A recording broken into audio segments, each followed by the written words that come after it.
नमस्कार। देश के सभी पेंशन धारकों का स्वागत करते हैं एक बार फिर से हमारे इस यूट्यूब चैनल पर। यानी कि कर्मचारी पेंशन धारकों के लिए महंगाई भत्ते को लेकर एरियर बोनस को लेकर बड़ी खबर, साथ ही प्राइवेट नौकरी करने वालों को कितनी मिलेगी पेंशन, इसके बारे में पूरी जानकारी। तो पेंशन धारकों के लिए अभी अभी के लिए दो बड़ी अपडेट सामने आ चुकी है केंद्र सरकार की ओर से। यानी कि कर्मचारी पेंशन धारकों को यानी कि कितनी पेंशन मिलेगी, साथ ही महंगाई भत्ते और एरियर बोनस में कितनी बढ़ोतरी है। तो पेंशन धारकों के लिए बहुत बड़ी खुशखबरी है। प्राइवेट नौकरी करने वालों को भी कितनी पेंशन मिलेगी, इसके बारे में पूरी जानकारी दो अपडेट्स के बारे में बताने वाला हूं विस्तार से।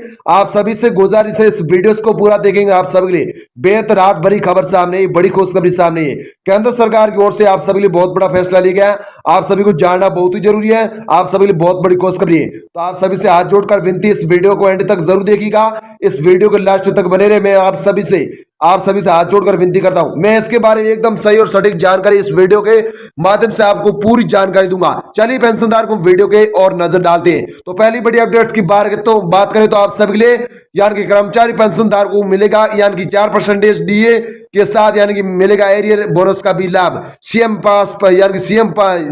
धामी के पास पहुंच चुकी है ये आप सभी की फाइल यानी कि फाइल एरियर और महंगाई भत्ते की। जी हाँ दोस्तों, बड़ी खबर आ रही है। तो पेंशनधार को आप सभी को बता दूं कि 3 लाख से अधिक राजकीय शिक्षा संस्थाओं के कर्मियों को महंगाई भत्ते को 42% से बढ़ाकर 40% कर दिया। उन्हें जल्द ही नवंबर के महीने में लाभ दिया जाएगा। यानी कि बहुत बड़ी खुशखबरी आ चुकी है केंद्र सरकार की ओर से। सहायता प्राप्त शिक्षण संस्थाओं के कर्मचारियों को भी महंगाई भत्ता बढ़ाया जा रहा है। प्राविधिकी यानी कि शिक्षण संस्थाओं के कर्मियों का महंगाई भत्ता वृद्धि किया गया है। शहरी यानी कि निकायों के कर्मियों को भी महंगाई भत्ता यानी कि वृद्धि की जा रही है। उसके साथ ही कर्मियों और पेंशनर्स को 46% महंगाई भत्ते का लाभ मिलेगा। ये निर्णय शिक्षा और तकनीकी शिक्षा संस्थाओं को कर्मियों के लिए है। इसके साथ ही नगर पालिका के कर्मियों को भी यानी इसका लाभ जल्द मिलने वाला है। इस समय से बढ़ते खर्चों को ध्यान में रखते हुए निर्णय ये लिया गया है कि सरकार ने कर्मियों के लिए वित्तीय समृद्धि को बढ़ावा देने का कार्य किया है। ये निर्णय कर्मियों को जीवन स्तर में सुधार के लिए किया गया है। केंद्र सरकार का कहना है कि सभी पेंशन धारक हैं जो भी केंद्रीय कर्मचारी उनको 40% महंगाई भत्ता एक समान यानी कि इसी नवंबर के महीने में दिया जाएगा। आप सभी को महंगाई भत्ते का जल्द ही यानी कि भुगतान किया जाएगा। ऐसा निर्णय यहाँ पर आप सभी के लिए लिया गया है। वह दोस्तों अगली बड़ी खबर की बात करें तो उत्तराखंड सरकारी कर्मचारियों के लिए खुशखबरी, महंगाई भत्ता और दिवाली बोनस में वृद्धि हो सकती है। सीएम पुष्कर सिंह धामी के पास डीए वृद्धि और बोनस की फाइल पहुंच चुकी है। जी दोस्तों, डीए यानी कि महंगाई भत्ता और बोनस यानी कि आप सभी का 18 महीने का जो डीए एरियर इसकी फाइल पहुंच चुकी है। जल्द ही मोहर लगने की संभावना है। कर्मचारी को तोहफा मिल सकता है। आधिकारिक पुष्टि के बाद हम हफ्ते ही डीए और बोनस देने का आधार प्रदान हो सकता है। कहने का मतलब कि इसी महीने आप सभी को, इस हफ्ते ही आप सभी को बोनस और डीए का यानी कि बोनस और महंगाई भत्ते का लाभ मिलना शुरू हो जाएगा। ऐसी बड़ी खबर आ रही है। इसके साथ ही सरकारी कर्मचारी की सुधार भरा तोहफा भी दे सकती है। इस समाचार ने कर्मचारी को आत्मविश्वास बढ़ाया है। यह खबर सरकारी सेवकों के बीच आनंद और उत्साह का कारण बन सकती है। जय दोस्तों, बड़ी खबर है क्योंकि उनके लिए बहुत ही बड़ी खुशखबरी आई है केंद्र सरकार की ओर से। तो पेंशनधारी को वही दोस्तों अगली बड़ी खबर की बात करें तो आप सभी को बता दूं कि सीएम के पास पहुंच चुकी है फाइल यानी कि मतलब डीए यानी कि स्क्रीन मैप न्यूज को लेकर। जी दोस्तों, बिल्कुल सही। ऐसे में नंबर 1 पॉइंट की बात करें तो सीएम के पास कौन सी फाइल आप सभी लिए पहुंची है महंगाई भत्ते की, 18 महीने की डीए की। तो पहली पॉइंट की बात करें तो केंद्र सरकार ने कर्मचारी पेंशनर्स का महंगाई भत्ता 4% बढ़ा दिया है। और दूसरा पॉइंट है अब इन राज्यों में डीए दरों में संशोधन होगा यानी कि वृद्धि होगी। तीसरा पॉइंट है हरियाणा, ओडिशा, उत्तर प्रदेश, कर्नाटक ने डीए और बोनस में संशोधित कर दिया यानी कि वृद्धि कर दी है। और तीसरा पॉइंट है तो यानी कि चौथा पॉइंट है तमिलनाडु और राजस्थान की इसमें भी शामिल है। तमिलनाडु और राजस्थान भी इसमें शामिल है महंगाई भत्ते को लेकर। और पांचवा पॉइंट है उत्तराखंड भी 4% डीए और 7,000 बोनस की तैयारी करिए। उत्तराखंड सरकार भी 4% महंगाई भत्ता यानी कि देने को लेकर और 7,000 बोनस देने को लेकर भी पेंशनधारकों को लिए यानी कि पेंशनधारकों को लिए यानी कि चेतावनी दे रही है। ऐसी यानी कि बड़ी खबर यानी कि कहने का मतलब आप सबके लिए भुगतान कर रही है। कहने का मतलब इसको लेकर भी बड़ी खबर है। तो छठा पॉइंट है वित्त विभाग ने भी सीएम को प्रस्ताव भेज दिया है। और सातवां पॉइंट है राजकीय शिक्षा संस्थाओं के कर्मियों का महंगाई भत्ता 40% हो जाएगा। उन्हें 40% का भी लाभ मिलेगा। जी दोस्तों, बिल्कुल सही तरह। भाई दोस्तों, अगली बड़ी खबर की बात करें तो डीए बोनस का जल्द मिलेगा लाभ। नंबर 1 पॉइंट की बात करें तो राज्य में जुलाई में 4% डीए बढ़ सकता है। दूसरा पॉइंट है कर्मचारी को जुलाई से अक्टूबर तक एरियर का लाभ मिल सकता है। और तीसरा पॉइंट है अगर डीए बढ़ता है तो दिसंबर में आप सभी सैलरी बढ़ सकती है। और चौथा पॉइंट है दिवाली बोनस पर भी फैसला हो सकता है। और पांचवा पॉइंट है सरकार द्वारा कर्मचारी को 7,000 रुपए का बोनस का भी लाभ दिया जाएगा। जी हाँ दोस्तों, बिल्कुल इसी तरह। छठा पॉइंट 4800 ग्रेड पे तक के कर्मचारियों को लाभ मिलेगा। और सातवां पॉइंट 1.31 लाख कर्मियों को बोनस की उम्मीद जताई जा रही है, उनको भी जल्द लाभ मिलेगा। और आठवां पॉइंट है सीएम पुरस्कार धामी को डीए और बोनस पर अधिकृति भी मिली है, यानी कि मंजूरी मिली है। और नवा पॉइंट है अब सबकी यानी कि निगाह सीएम के फैसले पर टिकी है। और 10वां पॉइंट कैबिनेट की बैठक में निर्णय लेने के लिए सीएम अधिकृत है। जी हाँ दोस्तों, बड़ी खबर आ रही है इसको लेकर, यानी कि डीए बोनस को जल्द आप सभी को लाभ मिलेगा। जी हाँ दोस्तों, आप सबने बिल्कुल सही सुना।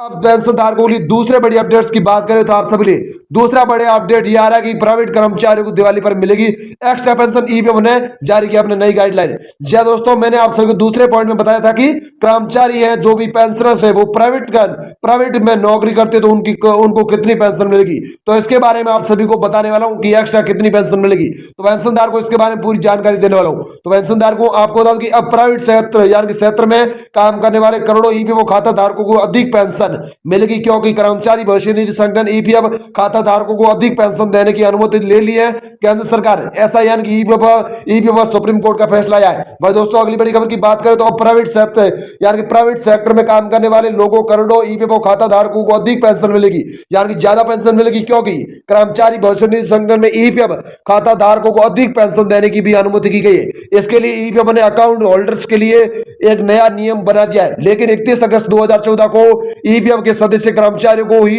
यानी अक्सर डीए का लाभ मिलेगा। जी दोस्तों, बिल्कुल सही तरह। ऐसे में ईपीएफ ने पूरी जानकारी दे दी है कि कर्मचारी पेंशन स्कीम ईपीएफ के सदस्य को हायर पेंशन के लिए आवेदन कैसे करें। इसके साथ ही ईपीएस के तहत उच्च पेंशन के लिए आवेदन करने की अंतिम तिथि 3 मार्च 2023 थी। इससे पहले आप सभी यानी इससे बाद में आप जल्द से जल्द यानी कि उच्च पेंशन चुनने का मौका चुन सकते हैं। यह भी बड़ी खुशखबरी ईपीएफ की ओर से।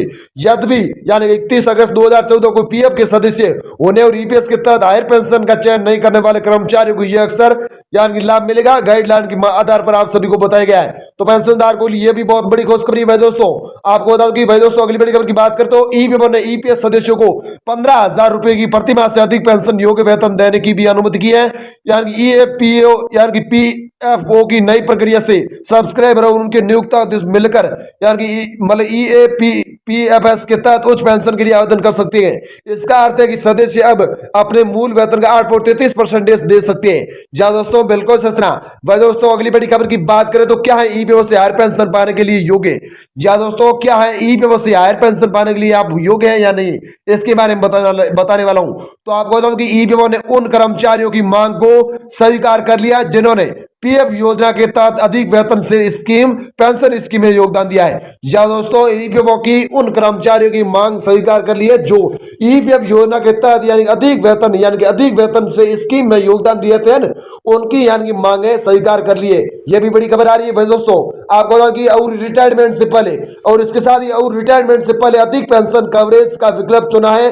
जो ईपीएफ ने कहा है कि जिन कर्मचारी को 5,000 रुपए या 6,500 रुपए की यानी कि तत्कालीन वेतन सीमा से अधिक योगदान दिया, उनको वर्दी उनके वेतन में भी वर्दी की जानी चाहिए। यह भी ईपीएफ का बहुत बड़ा फैसला लिया गया। तो वर्दी आप सभी 5,000 रुपए से लेकर 6,500 रुपए की प्रति माह हर महीने वेतन सीमा है, सैलरी उसमें वर्दी होगी। ईपीएफ ने योगदान आप सभी लिए दे दिया, घोषणा कर दी है। यानी इतने पेंशनदार के यार पेंशन पाने के लिए योग्य हो सकते हैं। जी दोस्तों, बिल्कुल सच ना। इसके साथ ही और जिन कर्मचारी ने ईपीएस 95 के सदस्य होने के दौरान बदली हुई योजना के था ये मतलब योजना के साथ ईपीएस के तहत विकल्प चुना है तो वे उच्च पेंशन कवरेज के लिए भी पात्र माने जाएंगे। या दोस्तों, ये भी आप सभी बहुत बड़ी खुशखबरी है। वह दोस्तों, अगली बड़ी खबर की बात करें तो ऑफलाइन आवेदन करने की भी प्रक्रिया है ईपीएफ का नया अपडेट। तो पेंशनदार को ऑफलाइन में आप यानी आवेदन की प्रक्रिया कैसे कर सकते हैं यार के पेंशन को लेकर, तो इसके बारे में बता दूं कि ईपीएस मेंबर्स और अधिक पेंशन पाने के लिए अपने करीबी ईपीएफ कार्यालय जाना होगा। वह उन्हें एप्लीकेशन के साथ कुछ दस्तावेज भी अपलोड करने होंगे। यानी कि कमिश्नर ने बताया गए तरीके और यानी फॉर्मेट में आवेदन देना होगा और जॉइंट ऑप्शन में सूचना और घोषणा की भी होगी।